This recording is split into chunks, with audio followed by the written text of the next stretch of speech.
নমস্কার বন্ধুরা, আমার আজকের গল্প নিষিদ্ধ পল্লীর মেয়ে। তো চলো বন্ধুরা, গল্প শুরু করি। নিষিদ্ধ গলির এক ছোট্ট ঘর। মেয়েটি বলল, ও বাবু, তাড়াতাড়ি শুরু করো, আমাকে আবার অন্য খদ্দের ধরতে হবে। ছেলেটি উত্তরে বলল, সিগারেট খেতে পারি? মেয়েটি বলল, ঢং কত, যা খুশি খাও। এবার ছেলেটি বলল, আচ্ছা, আমরা কি কিছুক্ষণ গল্প করতে পারি? মেয়েটি বলল, যা করতে এসেছিস সেটা করে বিদেয় হ। ছেলেটি বলল, আচ্ছা, কিছুক্ষণ কথা বলি না। মেয়েটি বলল, আচ্ছা বল। ছেলেটি বলল, তোমার নাম কি? মেয়েটি বলল, চামেলি। আরে সেটা তো তোমার পোশাকি নাম, আসল নাম কি? মেয়েটি চুপ করে উত্তর দিল, চন্দ্রানী। তুমি হঠাৎ এ কাজে কেন? কিছুক্ষণ ঘরে নীরবতা, তারপর হঠাৎ বলে উঠল, আমি তখন স্কুলে পড়ি, ম্যাট্রিক পরীক্ষা দেব। একটা ছেলেকে ভালো লাগে আমার। আসলে অনেক দিন বলেছিল ভালোবাসি ভালোবাসি। আমারও মনে হলো ওকে হ্যাঁ বলা দরকার। ছেলেটি বলল, তারপর? মেয়েটি আবার শুরু করলো, ছেলেটা চা বাগানে কাজ করতো, আমার জন্য কত কী নিয়ে আসতো। একদিন তো আমার জন্মদিনে কেক নিয়ে এলো। জানিস বাবু, আমি জন্মদিনে কোনো দিন কেক কাটিনি, তাই খুব ভালো লাগলো। ওকে অনেক ভালোবাসতাম। অনেকবার বলতো তোমায় কাছে পেতে চাই, কিন্তু আমি বলতাম ওসব বিয়ের পর। তারপর এক শীতের দুপুর, স্কুল শেষে ফিরছি, হঠাৎ বলল, আমাদের পালাতে হবে। আমি তো অবাক, বললাম কেন?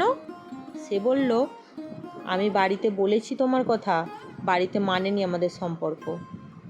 তারপর তারপর মেয়েটির চোখে জল, নীরবতায় ভেঙে বলে উঠল, ওর সাথে তখনই পালিয়ে গেলাম, তারপর উঠলাম এ পাড়াতে।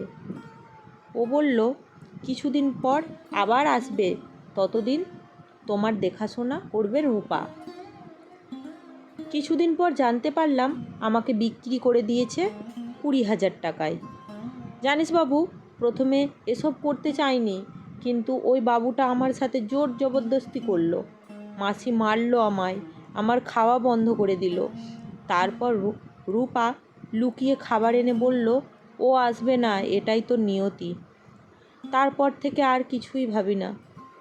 ছেলেটা বলছে, আচ্ছা, এটা হওয়ার তোমার কি ইচ্ছে ছিল? মেয়েটি বলল, ইচ্ছে ছিল শহরে গিয়ে চাকরি করব, বাপ মাকে দুবেলা পেট পুড়ে খাবার দেব। মেয়েটি চোখের জল মুছে, নে এবার কর, না হলে মাসি চিল্লাবে। ছেলেটা টাকা দিয়ে বলল, এটা ধর। মেয়েটা বলল, কী রে বাবু, কিছুই তো করলি না, তাহলে টাকা কেন? ছেলেটি বলল, তোমার গল্প শুনলাম তো, তাই টাকা দিলাম। কিছুক্ষণ পর রূপা এসে বলল, তোর ছুটি, তোকে আর এসব করতে হবে না। চামেলি বলল, কেন? রূপা বলল, একটা বাবু তোকে নিয়ে যেতে এসেছে, মাসিকে 50,000 টাকা দিয়েছে। হঠাৎ বাইরে গিয়ে দেখলো সেই দিনের সেই বাবুটা। সে চুপচাপ বেরিয়ে গেল। তারপর মন্দিরে বিয়ে করলো। চোখে জল, স্মৃতিতে সিঁদুর। হঠাৎ প্রশ্ন করলো, বাড়িতে কি বলবে? সে বলল, আমার কেউ নেই, আর আজ থেকে তুমি আমার চামেলি না, চন্দ্রানী। মেয়েটি ভাঙা গলায় বলল, কে বলল তোমার কেউ নেই? আমি আছি। তো বন্ধুরা, আমার এই ছোট্ট গল্পটা তোমাদের কেমন লাগলো অবশ্যই করে লাইক, কমেন্ট এন্ড শেয়ার করে আমাকে জানিও। আর অবশ্যই এরকম ছোট ছোট গল্প পেতে আমাকে কমেন্টের মাধ্যমে জানিও তোমাদের কেমন লাগছে, এরকম গল্প কি তোমরা শুনতে চাও।